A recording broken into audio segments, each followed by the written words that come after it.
But anyway, you're like passing out or whatever, and I guess you have your sleep mask on, and you hear the volume, and you're like, you roll over, grab the remote, and just get up, turn it off, and then roll back over with your sleep mask. And I'm just like sitting there, I'm watching the show, and immediately it goes off, and I'm like, what the heck just happened?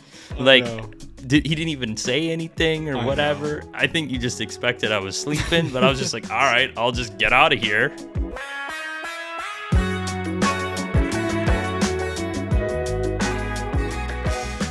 Alrighty, hello everyone. Back with Island Time, a little bit of a bonus episode here. And we got some new tech. We got some new equipment. So Sean hit up Long McQuaid the other day, and we got some new headphones, and we're testing out some stands. So I don't know, we're kind of trying to decide and play it by ear which ones we like. The other ones are nice because you can kind of bring the boom when you're going front and back or whatever. But I don't know, maybe aesthetically these look cleaner. Yeah. We also, I agree. I think they look way cleaner. It'll be interesting to see how a guest likes it because it's one of those things you can't lean back in your chair as much. And then we also, headphones. I just picked up a couple of headphones. It's a weird, trippy feeling with these headphones on because you can hear yourself while you're talking and that's not a normal thing. Yeah. But it should be, we're trying to get higher quality videos here. So yeah. Well, what do you want to talk about today, Kurtie? I don't know. I just, like I said, it's kind of like an extra little teaser episode or bonus content. But if anyone's curious, maybe I'll talk a little bit how we set this up. So essentially what we do is we route all these mics through, it's called an audio interface. And I've learned kind of like just playing around, just trying stuff out, trial and error, but then I'm also in a couple classes at VIU that I've learned quite a bit more, especially with Logic. Basically you plug in the mics via XLR cable into the interface. It routes that into Logic Pro. And we also have what's called like the monitor mix enabled. I think on the Scarlett that we use, it's called when the mics are on air. So basically it's just sending a feedback loop of whatever we're talking into here, what it's picking it back into the headphones. And what we did to get that set up is we bought, I think it was called a headphone amp. Yeah. And then out of the back of the interface, we are basically running a couple 1/4-inch cables into a splitter, and then that goes into the headphone amp, and then it comes up to us. So it's wild. It's really crazy, but and it's trippy hearing yourself as you speak. If anyone hasn't done this before we began, I was kind of playing around and adding like delays and reverb and all sorts of nonsense. Weird. Trying to make it as difficult for Shawnee to talk as possible. I kind of just sit back and watch Curtis do everything, and then I like tune in when I have to. He's like talking to the mic. I'm like, okay, I'll talk to the mic. I'm just scrolling Instagram. Well, I mean, you're the mastermind. You were doing all the editing. And that's something maybe you can tell the crew what you were working on. Well, recently I got, I just picked up a new computer from Costco. I've been looking at getting a new laptop, but they're like $2,700 on the sticker price. And so I was like, I can't afford to buy this right now.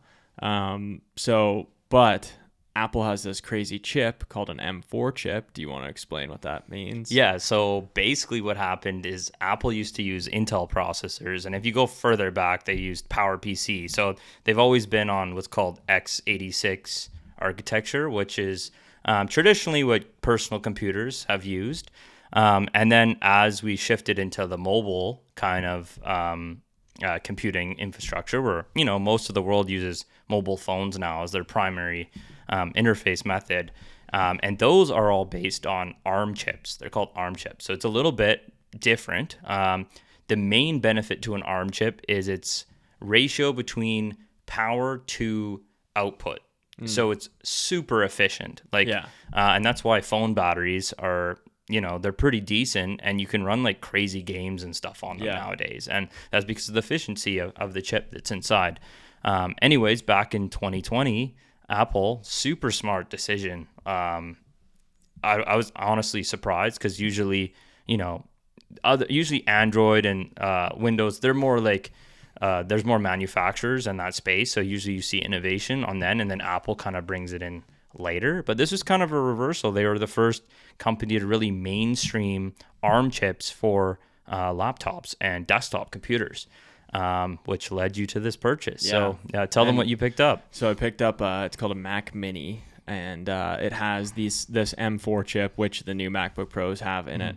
Basically, it just allows for you to edit videos just extremely well. Not just edit videos, but other large projects and large files. So you can just rip through 4K, 6K footage and put in, like gigabytes of footage, and it has no problem shredding through it. So essentially what it is it's just a little box 5 inches by 5 inches that is the entire internals of the MacBook Pro, just without the actual screen and the keyboard and the touchpad. So I basically just took the inside of a MacBook Pro, they put it into this box, and so I picked that up, $800 for that. Crazy. Just insane deal. So I already have the monitor at home, and I actually ended up buying a portable monitor, so now I can move it. The portable monitor was $150. And that runs 144 hertz, 1080p. So if I wanted to play games on it, I absolutely could.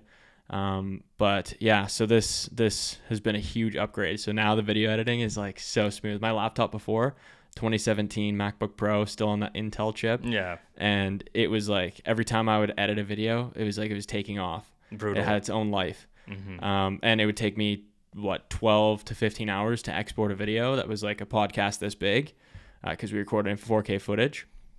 And this one took about 30 minutes to export an entire 30 gigabyte video. So yeah, I'm actually impressed. Like I was telling Sean a little while before we hopped on here is back in the day, like I say back in the day, but like 5-10 years ago, Windows was generally better value for money, or like the performance that you would get would be like a better like money to hardware ratio. Mm-hmm. So you build a PC, you're gonna get like a better specs than bang for your buck. Yeah, than like an Intel Mac, right? But yeah, in 2020, it's completely changed the game. Like this M4 Mac Mini for $800, I'd be very surprised, and anyone can correct me if I'm wrong, but I'd be very surprised if you can find competitive performance from other manufacturers at that price point. It's like ridiculous. Like you said, you're shredding through 4K footage. Insane. And from my understanding too, I think it came with 16 GB of RAM, right? Yeah.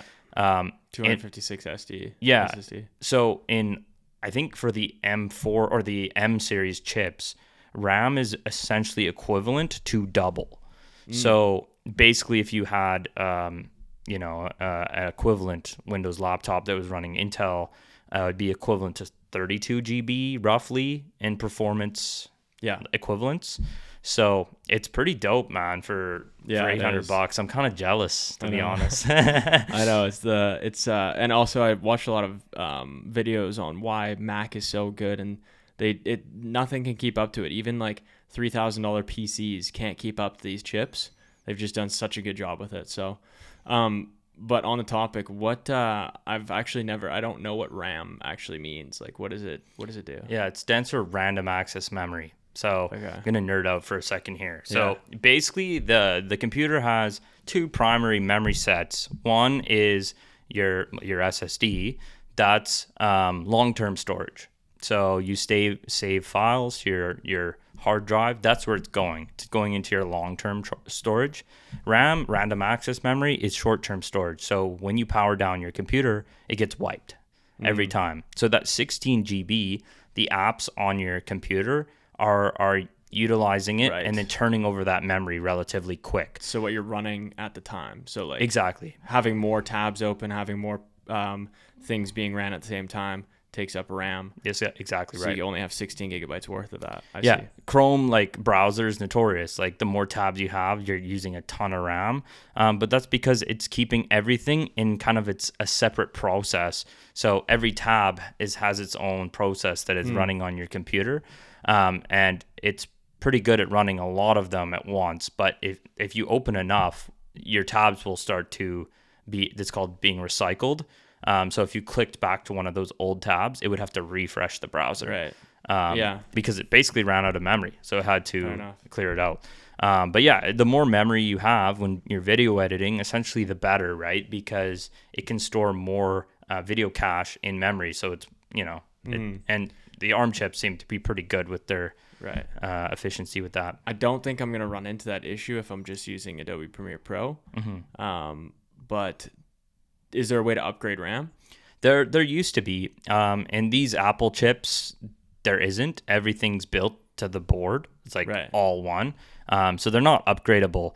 But back in the day, yes. Like if you had, I don't even know, maybe even my 2019 MacBook, you might be able to upgrade the RAM. But it used to be a pretty common thing. I remember upgrading RAM in like old school Macs, like 2001. Like they're called the fishbowl Macs, so like the ones with the like blue or green or whatever. And there's this little slot in the back, and you could pop that open and just pop a couple RAM sticks in there, and it was pretty efficient, but not even close to kind of what happened when we moved from hard drives to SSDs. Yeah, that was like I don't know if you know, but like when you went from the PlayStation 4 to 5, like how much faster, but unless you had an SSD in your PS4, but most people didn't. And it was literally a physical disk running, so games would take forever to load. It's like versus a solid state drive, there's no moving parts, right? So it's called flash storage, so it's way faster. I saw something about with the Mac Mini. This guy was talking about how he's going to test. You can upgrade something internally in the Mac Mini, and I don't know if it was RAM or if it was some sort of other storage, but I just remember seeing in the review like you can upgrade, but I don't know how that works. So he might have been talking about something different than RAM. That would probably be your long-term storage, so your 256. I see. So you could upgrade that. Yeah, internally.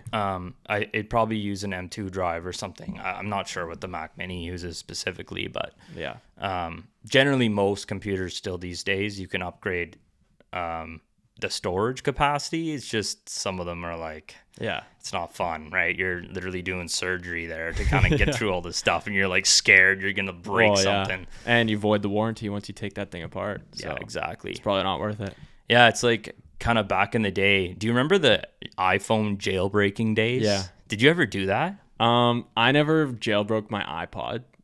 But I had a couple friends who did, and it was just crazy what they could do with it. Yeah, you could like mod it or do whatever you want. You could change the home screen. I mean, if you go far enough back, you can even set a wallpaper, and then you jailbreak it, and you could set a photo behind. And people were like, "Oh, crazy! I got a photo."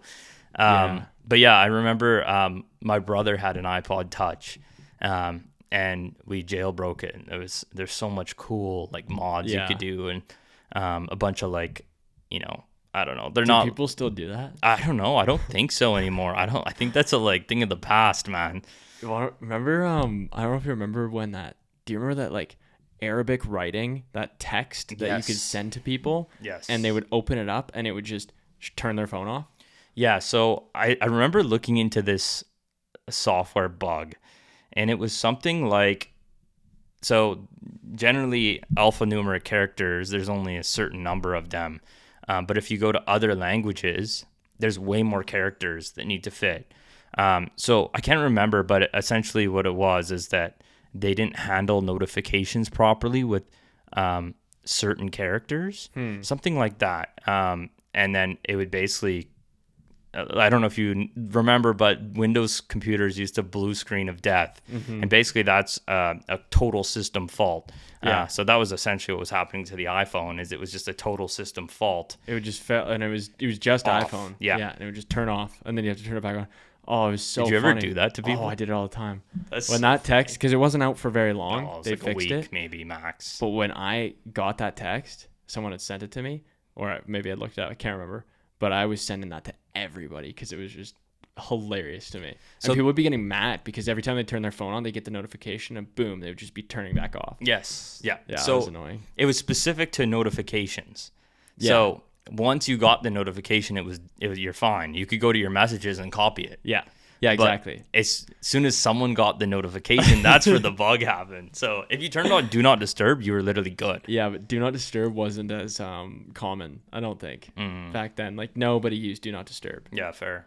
Everyone uses it now. Also, Apple had this weird bug where when you had Do Not Disturb on, your alarms wouldn't go off.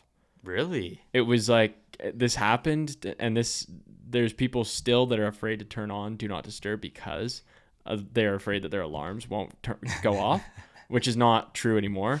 But for a while there, I would have turned Do Not Disturb on, and my alarms just would not go off. Like the sound wouldn't happen.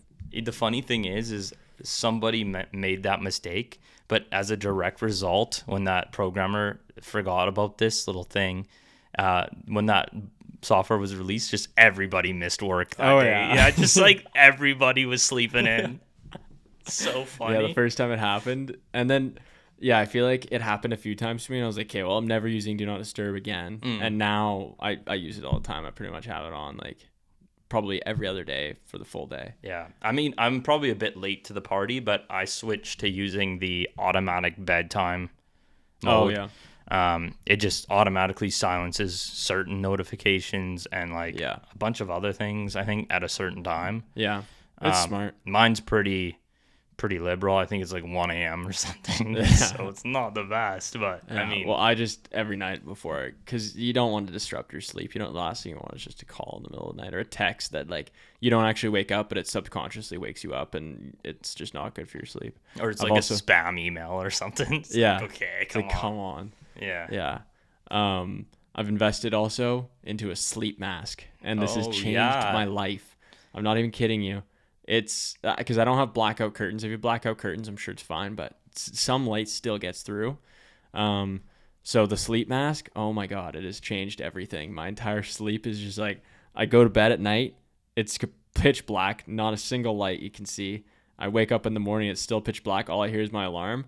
I know that I'm going to snooze my alarm. So I snooze my alarm. I take the mask off so that the light comes in and starts waking me up naturally. And then by the time the next alarm comes off, like my eyes have woken up quite a bit.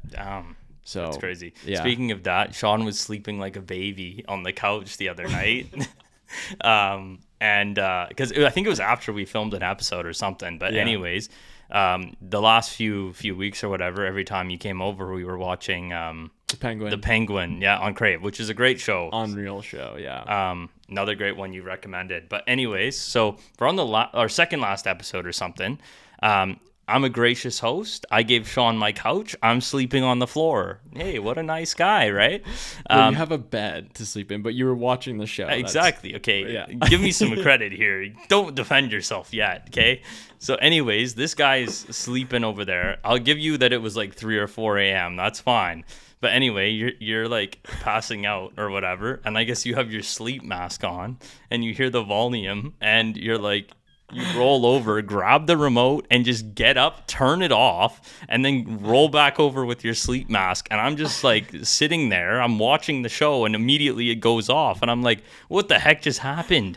He didn't even say anything or whatever. I think you just expected I was sleeping, but I was just like, all right, I'll just get out of here.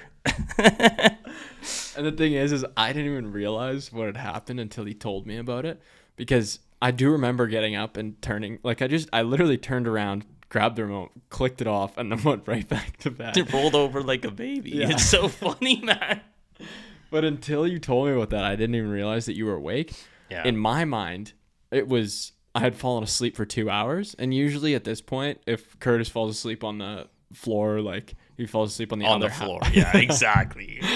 on the other half of the couch, he'll like be out like immediately when we're watching a show. Sometimes, not every time. Okay. So I just get used to just clicking it off because I look over and he's dead asleep. So in my head, I've been asleep for 2 hours, but realistically, it's been like 20 minutes. Yeah. So funny. So I just get up and I just turn this thing off and I go right back to bed. And Kurtis is just like, all right. Like, what did I say? Yeah. Was I too loud? I don't know. Yeah. Anyways, but yeah, The Penguin, great show. Yeah. It's a prequel to Batman. Yeah, so it was released after Batman. No, it's a sequel to Batman. Sequel. Okay. Yeah, so if you watched Batman with Robert Pattinson, The Penguin is in that movie. and then once it basically takes place right after Batman. So I won't spoil anything about the Batman movie. I won't spoil anything about Penguin, but it's a really, really good show. If you haven't seen it yet, definitely watch it. It's all about the mobs. It's like more like mob style. Not the cartel, but like how the mob runs it in Gotham City, and it's like the families going against each other, and it's really cool. It's more of it's less of like a superhero show. It's not a superhero show at all. It's just like gangsters. Yeah. Yeah, because I'm not like a huge fan on superhero movies anymore. Like I kind of got burned out after like Iron Man 3 or like the first Avengers, and I'm like, okay. Oh, dude, you have some Marvel movies to watch. No, I'm good, man. Like I still don't know any spoilers somehow, which is I don't know how. That's crazy. But anyways, so I haven't seen any of the Spider-Man like past, like any of the new ones at least.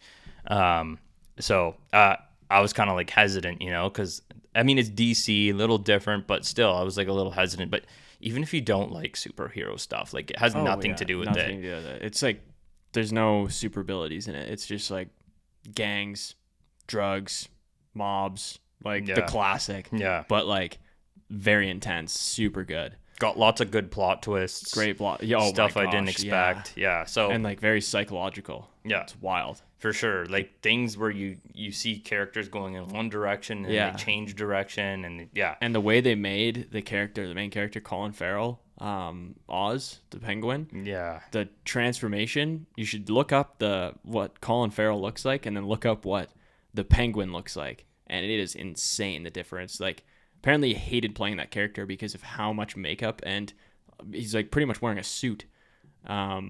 He just hated playing the character because he had to be in that all day.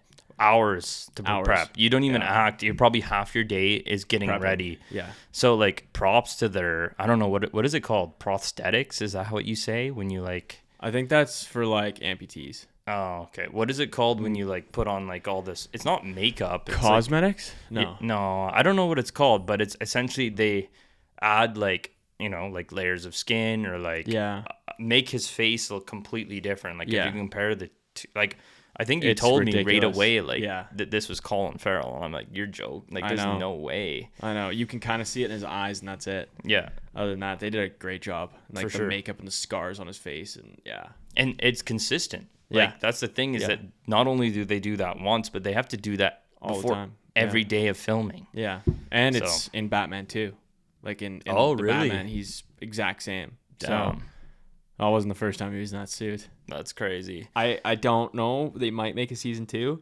I don't think they're gonna. Yeah. But I would love for them to make a season 2. Yeah, that'd be cool. Because they kind of ended in a way where they could. Yeah. Yeah, no spoilers, but if I had to give an analogy, I'd say like Squid Game kind of ending where you could go see it going both ways and you're not sure, Yeah. Yeah. Speaking of that, I never even finished the second season of Squid Game. I didn't even start it. I don't know. Like, I don't know. It just, it was too like recycled is what I would say. It felt too similar to season 1. And I think season 1 was like, it was COVID era. It was an innovative show, international show. Yeah. Pretty cool. Like I hadn't seen Korean film before. So it was like, pretty neat. Huge. It was a meme. Yeah. What you should watch though, I don't know if you ever finished it, Beast Games. Oh yeah, I never finished it.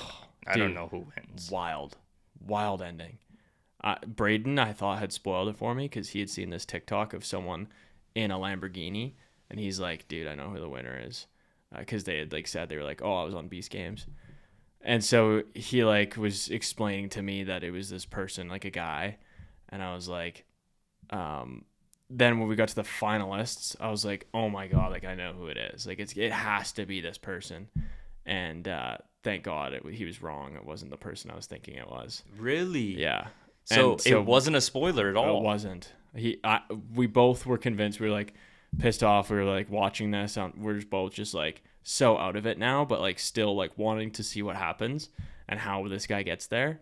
And wasn't the case at all. Really? Like wasn't at all. So crazy show. You definitely need to finish it. The only thing I saw, so stop listening if you don't want a small spoiler. The one thing I saw is I think it was on Twitter.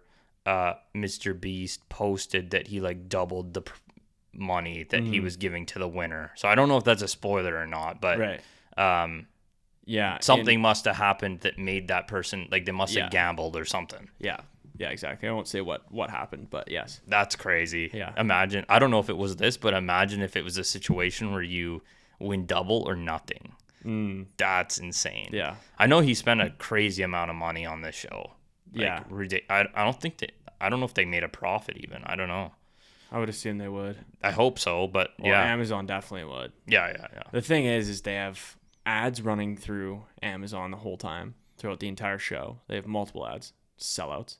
And then they have Amazon Prime, which itself is the biggest company in the world. So they're trillionaires.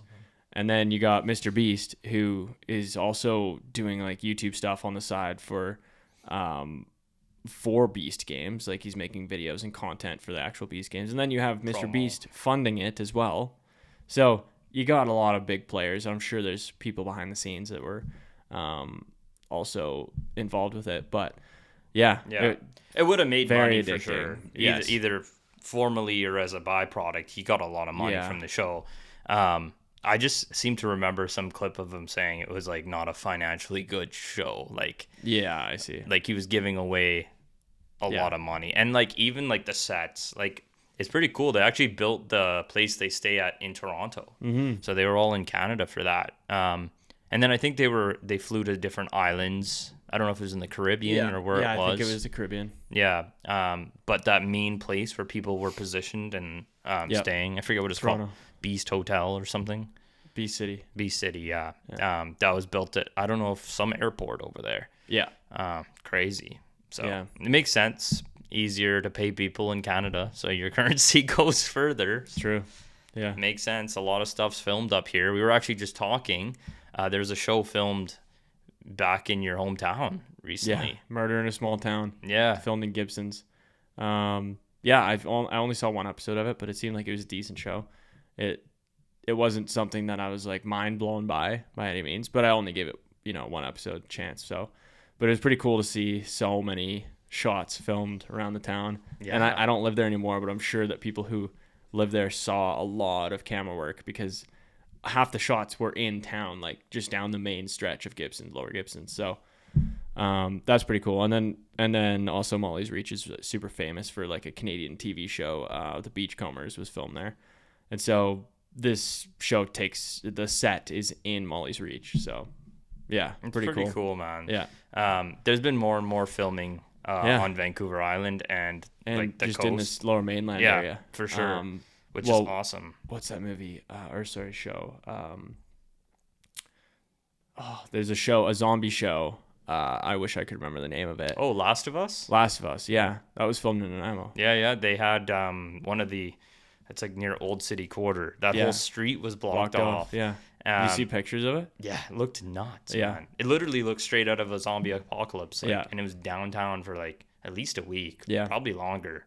Yeah, I'm wondering how many scenes were filmed there. I almost want to watch the show just to wait for that episode and see. But yeah, I'm sure in the show, because they had it all just, you wouldn't even know unless you knew. Yeah. Oh yeah, 100%. Like if I didn't know they filmed there, I wouldn't think I would recognize Nanaimo. No, probably not. Just crazy. Yeah. Yeah. So. And then also, who knows, they could have done a bunch of different scenes in that area. Like it could have been an entire show done in that area just because you can do so many different camera angles and stuff. Yeah. Sorry, completely different topic, but maybe we can finish off with this. I don't know if you saw, but OpenAI just released an update to their 4.0 model today. Did you see this? You sent me a photo of what I look like. Yeah, I did. We should show the people. Yeah, so essentially it was a major update to their image generation model, and it's really good at generating text or likeness of people based on like source content. So I uploaded a photo of Sean. Yeah. And you know what photo I put in the system? I didn't tell you this. What? It was the photo of you with Josie's Hungry sign. That's so funny. it's not even close to Yeah. what it came out with. But anyways, That's so funny. So this, I don't know if you guys are going to be able to see this. we can This just put it doesn't on know. the screen. Okay, yeah, we'll do that. We'll yeah. Well, you're gonna go up to the camera, my guy? Come on, man. You're just editing for 4 hours. Oh man. Well, I just wanted to I mean, this is just so good, man. That one is supposed to be me. I know. And it's not accurate at all. Well, it's somewhat accurate, but it's not like yeah. Yours is more accurate than mine. Mine's more accurate. Yeah. But it makes me kind of want to get a buzz cut. I mean, honestly, man, this summer, what do you have to lose? It grows back, whatever. Yeah. It's true. You've could never had. I could look like a naked mole rat. Who knows? No, you won't. Yeah. We have AI proof. Yeah. Should I trust AI and get a buzz cut? Maybe we'll put that as a poll. Yeah. Perfect. Let's do it. But anyways, yeah, I recommend people try it out. See what you can come up with. But it's really good at making infographics and anything with text now. Like before, if you generate content with text, it would be like spelling mistakes and like it looked just weird. Yeah. But now you can actually say, hey, make it say this on a whiteboard in the background, and it looks really accurate. It's actually crazy impressive.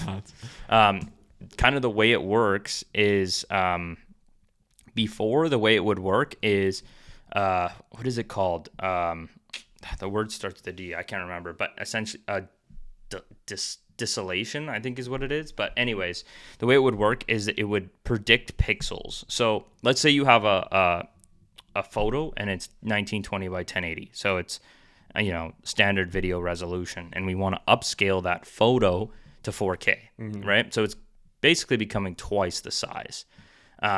So the way AI would do that is it would look at the pixels, and then it would choose the most accurate pixel that new pixel is going to take, right? So if we zoomed into this photo and saw this little blue here and isolated one pixel, what it would do is if it's upscaling, it needs to fill that hole with double the amount of pixels. So it would predict the color based on the nearest. I see. So when you do that, it becomes fairly accurate, right? Because it's upscaling in a way where it's filling in that space. But this new model doesn't do that. Basically what it does is it draws out a grain, like on the old TVs when you change the channel and it was something that you couldn't get service or something, and it's like that grainy fuzziness. Yeah. So it starts with that, and then it would slowly change the colors to make an outline of a dog, and then it would refine that further, and it just keeps stacking until it finally gets to a place where it looks like a dog. So it's a completely different way of generating visual content. Yeah. They completely redid it. So very cool. It feels more 3D almost. It's really interesting. The way you just described it. Yeah. And the results show, right? Like, it's pretty cool. It's crazy. Yeah, it's scary actually in some ways, you could say. It's funny, their content policies are really interesting. Like, it tends to let you upload photos of yourself, but like if you try like celebrities or politicians or like more public figures, sometimes it gets a little iffy, but then sometimes it's okay. It's kind of strange, but I don't know. I don't know how you handle what is right and wrong in those cases. Just, I don't know. Don't let your kids do it. Be a good parent. Yeah, fair enough. Watch what your kids are doing on their phones. But yeah, everyone check it out. But this is quick. We just wanted to hop on here, kind of talk about some random stuff and test out the new tech. So cool. Yeah. I think it sounds great. Yeah. I'm used to it now a little bit. Yeah. I could see it being a little bit intimidating for a guest, but once you do 10 minutes, it's easy. Yeah, you get used to it. Yeah. Cool. All right. Well, thank you everybody for joining, and we will see you next time.